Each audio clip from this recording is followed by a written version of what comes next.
ನಮಸ್ಕಾರ. ನೀವು ನೋಡ್ತಾ ಇದ್ದೀರಾ ನ್ಯೂಸ್ 18 ಡಿಜಿಟಲ್ ಕಾಂಟೆಂಟ್. ನಾನು ನವಿತಾ ಜೈನ್. ಜನನ ಮತ್ತು ಮರಣ ನೋಂದಣಿ ತಿದ್ದುಪಡಿ ಮಸೂದೆ 2026ಕ್ಕೆ ರಾಜ್ಯಸಭೆಯಲ್ಲೂ ಅನುಮೋದನೆ ಸಿಕ್ಕಿದೆ. ಪ್ರತಿಪಕ್ಷ ಸದಸ್ಯರ ಗದ್ದಲದ ನಡುವೆಯೇ ಧ್ವನಿ ಮತದ ಮೂಲಕ ಈ ಮಸೂದೆ ಅಂಗೀಕಾರ ಆಗಿದೆ. ಈ ಮಸೂದೆಗೆ ಈಗಾಗಲೇ ಜುಲೈ 31ರಂದು ಲೋಕಸಭೆಯಲ್ಲೂ ಅನುಮೋದನೆ ದೊರೆತಿದೆ. ಈಗ ರಾಜ್ಯಸಭೆಯಲ್ಲೂ ಅಂಗೀಕಾರ ಆಗಿದೆ. ಹಾಗಾದ್ರೆ ಈ ಮಸೂದೆ ನಿಗದಿತ ಅವಧಿಯ ನಂತರ ಮಾಹಿತಿಯನ್ನು ಒದಗಿಸಿದ್ರೆ ಜನನ ಮತ್ತು ಮರಣಗಳ ನೋಂದಣಿ ವಿಧಾನವನ್ನು ಪರಿಷ್ಕರಿಸುವ ಗುರಿ ಹೊಂದಿದೆ. ಹಾಗಾದ್ರೆ ಈ ಒಂದು ಮಸೂದೆಯ ವಿಶೇಷತೆ ಏನು ಅನ್ನೋದನ್ನ ನಾವು ನೋಡ್ತಾ ಹೋಗೋದಾದ್ರೆ, ಈ ಮಸೂದೆಯಲ್ಲಿ ಅನೇಕ ಕಾರ್ಯವಿಧಾನಗಳು ಇದೆ ಅಥವಾ ಒಂದಷ್ಟು ಚೇಂಜಸ್ ಕೂಡ ಆಗಿದೆ.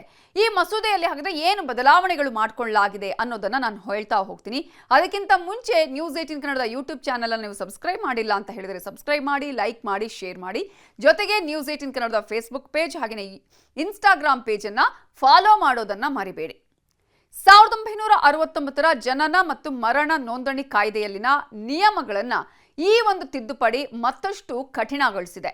ಆದರೆ ಜನನ ಅಥವಾ ಮರಣ ಸಂಭವಿಸಿದ ಮೊದಲ 1 ವರ್ಷದೊಳಗಿನ ನೋಂದಣಿ ಪ್ರಕ್ರಿಯೆಯಲ್ಲಿ ಯಾವುದೇ ಬದಲಾವಣೆ ಇಲ್ಲ ಅಂತ ಕೇಂದ್ರ ಈಗಾಗಲೇ ಸ್ಪಷ್ಟಪಡಿಸಿದೆ.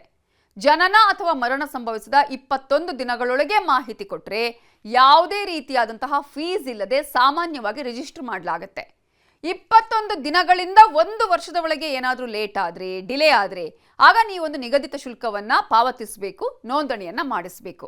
ಈಗ ಹೊಸ ನಿಯಮಗಳ ಪ್ರಕಾರ ಏನು ಅಂತ ನೋಡೋದಾದ್ರೆ, ಆಗಲೇ ಹೇಳಿದಾಗೆ 1 ವರ್ಷದಿಂದ 2 ವರ್ಷದ ಒಳಗೆ ನೋಂದಣಿ ಏನಾದರೂ ವಿಳಂಬವಾದರೆ ಜಿಲ್ಲಾ ಮ್ಯಾಜಿಸ್ಟ್ರೇಟ್, ಉಪವಿಭಾಗಾಧಿಕಾರಿ ಅಥವಾ ಅವರು ನೇಮಿಸಿದಂತಹ ಕಾರ್ಯನಿರ್ವಾಹಕ ಮ್ಯಾಜಿಸ್ಟ್ರೇಟ್ ಅವರ ಪರ್ಮಿಷನ್ ಪಡೆಯುವುದು ಕಡ್ಡಾಯ. ದಾಖಲೆಗಳು ಹಾಗೂ ಮಾಹಿತಿಯನ್ನು ಸಮಗ್ರವಾಗಿ ಪರಿಶೀಲಿಸಿದ ಬಳಿಕವೇ ಅವರು ಆದೇಶವನ್ನ ಕೊಡ್ತಾರೆ. ಅಲ್ಲಿವರೆಗೂ ಕೂಡ ರಿಜಿಸ್ಟ್ರೇಷನ್ ಮಾಡ್ಕೊಳ್ಳೋದಕ್ಕಾಗೋದಿಲ್ಲ. ಮಸೂದೆಯು ಸೆಕ್ಷನ್ 13(3) ಬದಲಿಸಿ ಜನನ ಅಥವಾ ಮರಣದ ಬಗ್ಗೆ ಮಾಹಿತಿಯನ್ನ 1 ವರ್ಷದ ನಂತರ ಆದರೆ ಅದು ಸಂಭವಿಸಿದ 2 ವರ್ಷಗಳ ಒಳಗೆ ಒದಗಿಸಿದ್ರೆ ಜಿಲ್ಲಾ ಮ್ಯಾಜಿಸ್ಟ್ರೇಟ್, ಉಪವಿಭಾಗೀಯ ಮ್ಯಾಜಿಸ್ಟ್ರೇಟ್ ಅಥವಾ ಜಿಲ್ಲಾ ಮ್ಯಾಜಿಸ್ಟ್ರೇಟ್ ಅವರಿಂದ ಅಧಿಕಾರ ಪಡೆದ ಕಾರ್ಯನಿರ್ವಾಹಕ ಮ್ಯಾಜಿಸ್ಟ್ರೇಟ್ ಅವರ ಆದೇಶದ ಮೇರೆಗೆ ಮಾತ್ರ ನೋಂದಣಿಯನ್ನ ಮಾಡಬಹುದು ಅಂತ ಈ ತಿದ್ದುಪಡಿ ಹೇಳುತ್ತೆ. ಇನ್ನು 2 ವರ್ಷಗಳಿಗಿಂತಲೂ ಹೆಚ್ಚು ವಿಳಂಬ ಆದರೆ ಅಂತ ನೀವು ಕೇಳಬಹುದು.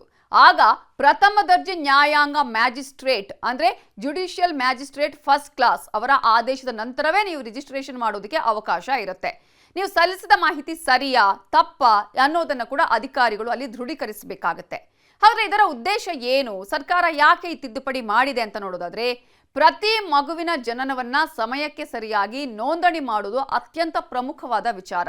ಒಂದ್ ಕಡೆ ಶಿಕ್ಷಣ, ಮತ್ತೊಂದು ಕಡೆ ಐಡೆಂಟಿ ಕಾರ್ಡ್ಗಳು ಅಂದ್ರೆ ಗುರುತಿನ ದಾಖಲೆಗಳು, ಸರ್ಕಾರಿ ಯೋಜನೆಗಳ ಪ್ರಯೋಜನಗಳು, ಹಾಗೆ ಕಾನೂನುಬದ್ಧ ಹಕ್ಕುಗಳು ಜನನದ ನೋಂದಣಿಯ ಮೇಲೆ ಡಿಪೆಂಡ್ ಆಗಿರುತ್ತೆ.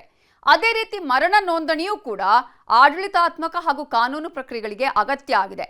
ನಕಲಿ ಪ್ರಮಾಣ ಪತ್ರಗಳಿಗೆ ತಡೆ ಒಡ್ಡುವುದು, ಘೋಸ್ಟ್ ವೋಟರ್ಗಳ ಸಂಖ್ಯೆಯನ್ನ ಕಡಿಮೆ ಮಾಡುವುದು, ಹಾಗೆಯೇ ಸಮಯಕ್ಕೆ ಸರಿಯಾಗಿ ಜನನ ಮರಣ ನೋಂದಣಿಗೆ ಉತ್ತೇಜನ ಕೊಡುವುದು ಈ ಮಸೂದೆಯ ಪ್ರಮುಖ ಉದ್ದೇಶ ಅಂತ ಆಲ್ರೆಡಿ ಸರ್ಕಾರ ಹೇಳಿದೆ.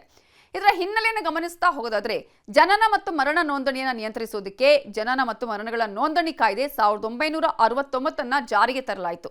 ಜನನ ಮತ್ತು ಮರಣ ಪ್ರಮಾಣ ಪತ್ರಗಳು ಗುರುತು ಮತ್ತು ನಾಗರಿಕ ಸ್ಥಾನಮಾನದ ಪ್ರಮುಖ ಕಾನೂನು ಪುರಾವೆಯಾಗಿ ಕಾರ್ಯನಿರ್ವಹಿಸಿವೆ. ಅಂತಹ ನೋಂದಣಿಗೆ ಅನುಮತಿ ನೀಡುವ ಮೊದಲು ಬದಲಿ ವಿಭಾಗ 13(3) ಅದರ ಬಗ್ಗೆ ಹೀಗೆ ಹೇಳುತ್ತೆ: ರಾಜ್ಯಗಳು, ಕೇಂದ್ರಾಡಳಿತ ಪ್ರದೇಶಗಳು ಮತ್ತು ಇತರೆ ಪಾಲುದಾರರೊಂದಿಗೆ ಸಮಾಲೋಚನೆ ನಡೆಸಿದ ನಂತರ ಒಬ್ಬರ ಜನನ ಮತ್ತು ಮರಣಗಳ ವಿಳಂಬ ನೋಂದಣಿಯನ್ನು ನಿಯಂತ್ರಿಸುವ ಚೌಕಟ್ಟನ್ನು ಬಲಪಡಿಸುವುದಕ್ಕೆ ಸರ್ಕಾರ ನಿರ್ಧಾರ ಮಾಡಿದ ಕಾರಣಕ್ಕಾಗಿಯೇ ಈ ಜನನ ಅಥವಾ ಮರಣವನ್ನು ವರದಿ ಮಾಡುವಲ್ಲಿ ಅನೇಕ ವಿಳಂಬಗಳು ಆಗ್ತಾ ಇತ್ತು. ಯಾವಾಗ ಬೇಕಾದ್ರೂ ಮಾಡಿಸ್ಕೊಳ್ಳೋಣ ಅನ್ನುವಂಥ ರೀತಿ ಇತ್ತು. ಆದರೆ ಆ ಅವಧಿಯನ್ನು ಆಧರಿಸಿ ನಿರ್ದಿಷ್ಟ ಅಧಿಕಾರಿಗಳಿಂದ ಪರಿಶೀಲನೆ ಮತ್ತು ಅನುಮೋದನೆಯನ್ನು ಪಡೆಯುವ ಮೂಲಕ ವಿಳಂಬಿತ ನೋಂದಣಿಗೆ ಕಠಿಣ ಶ್ರೇಣೀಕೃತ ಕಾರ್ಯವಿಧಾನವನ್ನು ಪರಿಚಯಿಸುವ ಗುರಿಯನ್ನೇ ಈ ಮಸೂದೆ ಹೊಂದಿದೆ ಅಂತ ಹೇಳಬಹುದು. ಹಾಗಾಗಿ ಇನ್ನು ಮುಂದೆ ಯಾರಾದರೂ ಬರ್ತ್ ಸರ್ಟಿಫಿಕೇಟ್ ಕೊಡಬೇಕು ಅಥವಾ ಬರ್ತ್ ರಿಜಿಸ್ಟ್ರೇಷನ್ ಮಾಡ್ಕೊಳ್ಬೇಕು, ಡೆತ್ ರಿಜಿಸ್ಟ್ರೇಷನ್ ಮಾಡ್ಕೊಳ್ಬೇಕು ಅವರ ಮನೆಯವ್ರದ್ದು ಅಂತ ಹೇಳಿದ್ರೆ ಈ ಎಲ್ಲ ಅಂಶಗಳನ್ನು ನೀವು ಗಮನದಲ್ಲಿ ಇಟ್ಕೊಳ್ಬೇಕಾಗತ್ತೆ ಅಂತ ಹೇಳ್ತಾ ಈ ಹೊತ್ತಿನ ನ್ಯೂಸ್ 18 ಡಿಜಿಟಲ್ ಕಾಂಟೆಂಟ್ ಅನ್ನು ಮುಗಿಸ್ತಾ ಇದ್ದೀನಿ. Thank you. ನಿರ್ಭೀತ, ನಿಷ್ಪಕ್ಷಪಾತ, ವಿಶ್ವಾಸಾರ್ಹ ಸುದ್ದಿಗಳಿಗೆ ಮತ್ತೊಂದು ಹೆಸರಾಗಿರುವಂತ ನ್ಯೂಸ್ 18 ಕನ್ನಡ ಈಗ ಆಪ್ನಲ್ಲೂ ಲಭ್ಯವಿದೆ. ದಯವಿಟ್ಟು ಇಲ್ಲಿರುವಂತ QR ಕೋಡ್ ಸ್ಕ್ಯಾನ್ ಮಾಡಿಕೊಂಡು ಆಪ್ ಡೌನ್ಲೋಡ್ ಮಾಡೋದಕ್ಕೆ ಮರಿಬೇಡಿ. ನಿಮ್ಮ ಬೆಂಬಲ ಹೀಗೆ ಸದಾ ನಮ್ಮೊಂದಿಗಿರಲಿ. ಧನ್ಯವಾದ.